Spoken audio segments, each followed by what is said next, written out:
Sweida, a predominantly Druze city in southern Syria, has been rocked by intense violence and lawlessness following clashes between local Druze militias and Syrian government forces. The government deployed troops to contain escalating conflict between Druze fighters and Sunni Bedouin tribes, but the intervention spiraled into deadly street battles. Residents emerging after the fighting discovered horrifying scenes, bodies lying in homes and streets, including an elderly man shot in his living room and a woman left abandoned outside.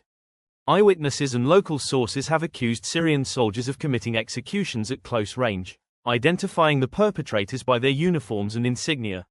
They report that government forces looted homes, stealing refrigerators, solar panels, and other valuables, and burned down residences and alcohol shops, acts carried out even after an official ceasefire was declared.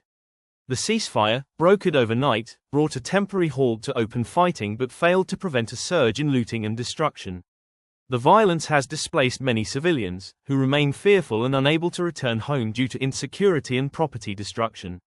Syrian Druze leader Ahmed al-Sharaa publicly condemned the violence, pledging to defend Druze rights and promising accountability for abuses.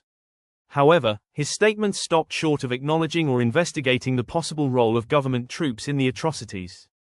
The broader implications of this violence are deeply concerning. Sectarian tensions in southern Syria, especially between Druze, Sunni Bedouin tribes, and the government, have deepened, feeding cycles of retaliation and mistrust.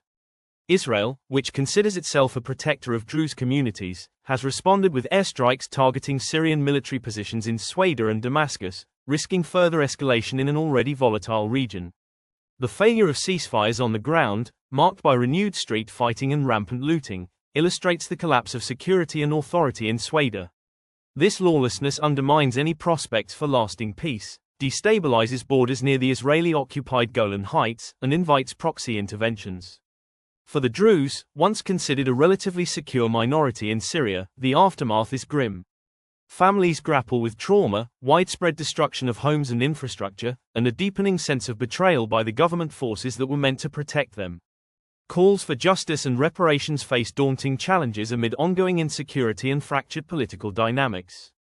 Experts warn that without transparent, independent investigations, prosecutions of perpetrators, and reforms to prevent further abuses, this episode will entrench sectarian divides and fuel further violence, both locally and across the region.